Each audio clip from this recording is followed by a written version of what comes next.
நான் ஒரு விஷயத்த ஸ்டார்ட் பண்ணணும்னு வச்சுக்கோங்களேன், எனக்கு ரிசல்ட் உடனே கிடைச்சிடணும். அப்படிதான் இன்னைக்கு நம்ம எல்லாரோட மைண்ட் செட்டுமே இருக்கு. சோ அதை முதல்ல நம்ம மாத்தணும் இல்லையா? உங்களுக்கு புரியுற மாதிரி ஃபர்ஸ்ட் நான் சொல்றேன். இப்போ எனக்கு ஒரு விவசாயி என்ன பண்றாரு, ஒரு நிலத்தை கொடுக்குறாரு. ஆனா அந்த நிலத்துல தேவையில்லாத பயிர்கள் வளர்ந்துருக்கு. அதை முதல்ல நான் நீக்கணும். ஃபர்ஸ்ட் எனக்கு சுலபமான வழியை தேர்ந்தெடுக்க முடியும், கடினமான வழியும் தேர்ந்தெடுக்க முடியும். இப்போ நான் சுலபமான வழியை தேர்ந்தெடுக்கிறேன் அப்படின்னா, அந்த பயிர்களை நீக்கிறதுக்கான சில கெமிக்கல்ஸ் எடுத்துட்டு வந்து நான் அதுல போட்டு விட்டேன் அப்படின்னா அந்த பயிர்கள் எல்லாமே என்ன ஆயிடும், செத்து போயிடும் இல்லையா?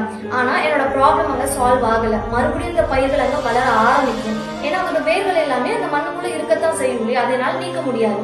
இப்போ நான் கடினமான வழியை தேர்ந்தெடுக்கிறேன்னு வச்சுக்கோங்க. இப்போ நான் ஆழமா கைகளால என்ன பண்றேன், அந்த பயிர்கள் எல்லாத்தையும் எடுக்கிறேன் அப்படின்னா, அந்த செடிகள் எடுக்கிறேன்னா வேரோட பிடிங்க எடுக்கக்குள்ள என்ன பண்ணாது, மறுபடியும் அந்த இடத்துல பயிர்கள் வளராது, செடிகள் வளராது.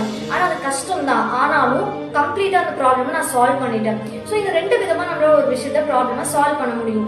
ஈஸியான வழியை தேர்ந்தெடுக்க கூட நமக்கு குயிக் ரிசல்ட் கிடைக்குமே தவிர்த்து, ஆனா அது ப்ராப்ளம் அங்க சால்வ் ஆகாது. மறுபடியும் கம்ப்ளீட் ப்ராப்ளம் வந்துகிட்டே தான் இருக்கும். அதுவே நான் கடினமான வழியை தேர்ந்தெடுக்க கூட கொஞ்சம் கஷ்டமா இருந்தாலும் என்னோட ப்ராப்ளம் அங்க கம்ப்ளீட்டா சால்வ் ஆகும் இல்லையா?